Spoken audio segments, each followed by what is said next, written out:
Bienvenue au Polysécure, épisode pour le grand public. Je suis avec Marie-Ève. Bonjour. Ça va bien? Oui, et toi? Oui, très bien aussi. Aujourd'hui, je crois que tu veux creuser le sujet de ce qu'on appelle dans le métier la divulgation responsable, concernant tout ce qui s'est passé dans les médias au Québec dans les dernières semaines et je crois aussi en France, il y a eu certains éléments connexes ou similaires qui se sont passés. Oui, évidemment. C'est sûr que l'actualité là, fait jaser ces derniers temps. Puis aussi, là, historiquement, on met beaucoup d'emphase là, sur les malveillants, les méchants en hackers là, qui viennent compromettre nos données. Mais il y a aussi des bienveillants qui ont des compétences en cybersécurité qui vont vouloir le bien. Donc, divulguer des failles de sécurité chez certains sites web, des choses comme ça. Donc, j'aimerais qu'on parle un petit peu là, de la différence entre les deux. On parle souvent de white hat et de black hat. Est-ce que tu voudrais nous expliquer un petit peu qu'est-ce que ça veut dire? La différence principale, puis là, vous aurez compris avec la couleur du chapeau qui est mentionné. Normalement, on va prendre l'analogie de Star Wars, par exemple, le côté obscur de la force. Donc, les Black Hats sont nécessairement considérés comme étant méchants ou ayant des intentions qui sont malveillantes, donc qui veulent nuire à l'ensemble. On va souvent assimiler à des criminels dans ce bassin-là. Et à l'opposé, ben, les White Hats qui sont les justiciers, jusqu'en quelque sorte, ou les Jedi, dans ce cas-ci, qui sont représentants de la force, de la justice, et donc d'une forme de curiosité qui est, dans ce cas-ci, axée vers le bien.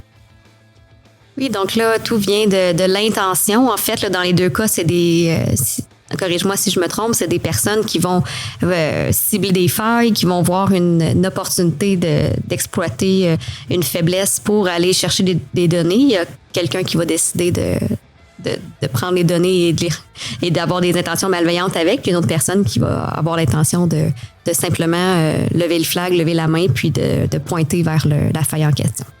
Entre autres, c'est une façon d'exprimer peut-être la curiosité ou la surabondance de curiosité que certaines personnes peuvent avoir. Donc, il y a certaines personnes qui vont avoir cette curiosité-là vont vouloir faire le bien avec, d'autres vont vouloir faire le mal avec. Donc, effectivement, ça calibre la couleur du chapeau qu'on va lui attribuer. Dès lors, là, on décide comme ça. Par contre, il y a quand même des balises. Il faut quand même respecter dans le spectre de la loi aussi. Donc, il y a quand même un certain nombre de soucis et de choses associées à ce genre d'activité-là. Et c'est un sous-groupe de gens qui vont travailler dans le milieu de la sécurité. On va parler des hackers comme ça, étant le sous-groupe qui vont vouloir peut-être plus casser des systèmes ou par curiosité aller voir comment les systèmes fonctionnent et donc, à terme, finir par les casser en trouvant des vulnérabilités dans ceux-ci. C'est super intéressant. Puis, dans mes discussions, là, on a parlé de bug bounty, puis c'est quelque chose que je ne connaissais pas du tout. Est-ce que tu voudrais nous partager? C'est quoi? Oui, ben c'est un peu, là, si on traduit, c'est des primes, chasseurs de primes. Donc, essentiellement, ils ont repris ce vocable-là qui est qui existe encore aux États-Unis, mais qui sont plus associés au Far West, de gens qui vont agir légalement pour faire appliquer la loi. Dans le cas de la sécurité, c'est des gens qui vont vouloir, justement, les White Hats, prendre leurs connaissances et les efforts qu'ils font pour trouver des problèmes de sécurité et les divulguer de façon responsable aux compagnies. Ces compagnies-là, avec le temps, comme les gens doivent vivre, quand même, on a besoin d'argent pour vivre. Donc, il est arrivé qu'il y a un marché qui est apparu de gens malveillants qui étaient prêts à payer ces hackers-là, ces pirates-là, pour les vulnérabilités qu'ils pouvaient trouver dans les systèmes. Donc, comme il y a un attrait financier, donc pour certaines personnes, ça va des fois passer par-dessus leur valeur morale, donc ils vont être prêts à aller monnayer plus facilement leur découverte, donc de tomber dans le côté obscur de la force à ce moment-là. En réponse à ça, les compagnies ont instauré des programmes de divulgation de bug bounty qu'on appelle en anglais, qui servent justement à rémunérer les gens qui ont une très grande curiosité dans un programme défini selon des paramètres qui sont définis.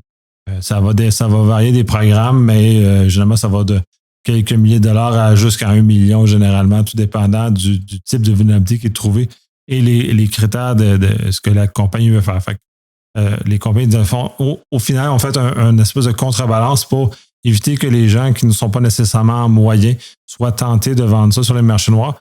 Il faut considérer que dans certains pays, les gens n'ont pas le même niveau de richesse qu'on a en Occident ou généralement en Occident. Donc, ces gens-là, on va prendre la Russie, par exemple, ou l'Inde, où il va beaucoup émaner de gens qui ont des capacités, des connaissances en informatique et en sécurité, mais ils n'ont pas nécessairement un niveau de vie. Donc, l'argent va être beaucoup plus attrayant pour ces gens-là, surtout pour se sortir du pétrin financier et encore d'autant plus d'aider leur famille. Et ainsi. Donc, l'attrait de l'argent pour eux autres est beaucoup plus grand qu'on pourrait avoir, par exemple, en Occident par rapport à ce genre de choses-là. Fait qu'eux autres sont beaucoup plus sensibles et fragiles essentiellement à ce marché noir-là de monétaire. Donc, la contrebalance des compagnies est très essentielle dans ce cas-ci pour peut-être pas les attirer dans le côté obscur et qu'ils puissent contribuer de façon positive à la sécurité et non négative dans ce cas-ci. C'est un volet que je ne connaissais pas du tout. En fait, c'est une profession complètement. Là. Il y a des gens qui ne font que vivre des bug bounty. Là. C'est des chasseurs de primes de failles de sécurité. Absolument. On en a au Québec plusieurs qui font ce genre de métier-là qu'on pourrait qualifier à temps plein. Mais mettons, peut-être passe pas 40 heures par semaine, mais minimalement, ils réussissent à en vivre.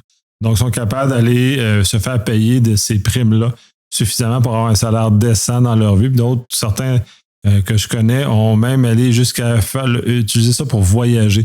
Fait qu'ils sont vraiment bohèmes, ils vont faire leur travail un peu partout à travers le monde, tout en ayant une source de revenus basée sur ce genre d'exploration de la sécurité ou du manque de sécurité de certains systèmes qui sont exposés au public. Donc, c'est un volet très intéressant que je ne connaissais pas. Puis, bon, si je comprends bien, là, c'est les compagnies qui mettent en place là, une structure de bug bounty là, qui structure la façon de divulguer ces informations-là. Mais pour les failles qu'on trouve qu'il n'y a pas de système comme ça déjà en place, comment que le bienveillant fait pour communiquer ces informations-là? Là, il y a plusieurs éléments. De toute façon, là, c'est un espace qu'il y a eu dans l'espace médiatique québécois minimalement. Je ne sais pas en France à quel point. Je sais qu'il y a eu des divulgations non responsables qui ont été faites dernièrement. Donc, ça a soulevé le même challenge. Essentiellement, on communique avec l'entreprise où on a trouvé les éléments. On ne s'énerve pas. On prend plusieurs jours avant d'avoir une réponse parce que généralement, c'est souvent pas leur priorité ou ils n'ont pas de structure, justement, comme tu l'as mentionné. Donc, ils ne répondront pas dans l'heure qui suit. Ils vont prendre quand même un certain temps avant de répondre ou revenir avec ça. Puis, bon, à ce moment-là, il y a une forme de négociation qui se fait entre l'entreprise et la personne qui fait la divulgation. Dans la mesure où le geste, il est dans le périmètre légal, il n'y a pas de souci à avoir. La divulgation va bien se tourner. Certaines entreprises vont quand même ignorer, vont emmerder. D'autres vont être plus bienveillantes puis vont accompagner ou vont vouloir avoir plus d'informations justement pour mener à la correction du dit problème à ce moment-là. Là, il y a un autre volet, là, tu parlais des entreprises, de structure d'entreprise. Il existe des entreprises spécialisées qu'on pourrait appeler des brokers ou des intermédiaires qui ne font que ça de leur profession ou de leur entreprise, c'est-à-dire qui servent d'intermédiaires entre les entreprises et les gens qui veulent divulguer de l'information. Donc, ils servent de clearinghouse, une espèce de façon pour structurer le chemin entre les deux, entre les entreprises qui ne veulent pas nécessairement mettre en place un système complexe. Quand même, c'est assez ardu. Je prends juste les grandes entreprises qui ont les moyens de se payer un programme interne. Ils vont déléguer à une entreprise spécialisée comme YesWeHack, par exemple, qui est une entreprise européenne, qui est spécialisée là-dedans mettre en contact et pouvoir justement aller chercher la prime avec ça. Avec les entreprises qui ne veulent pas se mettre en place leur propre système peuvent déléguer à ce genre de choses-là. J'imagine que des commissions qui sont payées entre les deux, là, je ne connais pas nécessairement la chose là-dedans. C'est pas ma profession.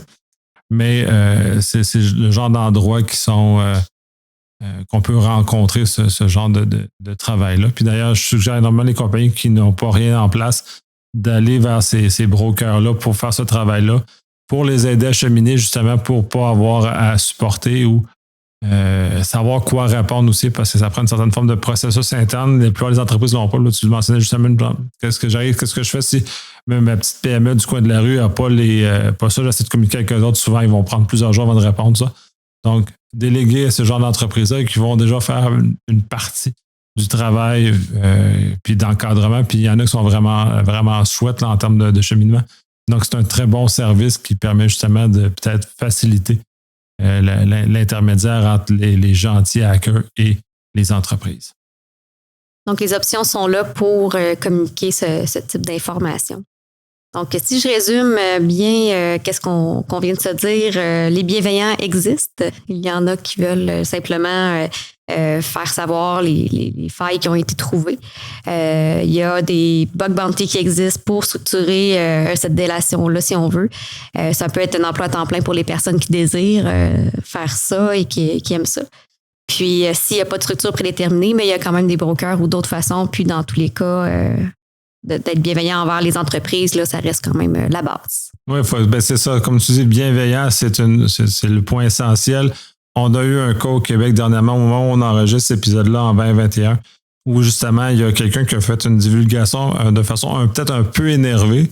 C'est-à-dire qu'au lieu d'attendre d'avoir une réponse et d'agir et de discuter avec l'entreprise avec laquelle il a communiqué, il s'est adressé très ou peut-être trop rapidement aux médias, donc c'est devenu hors contrôle.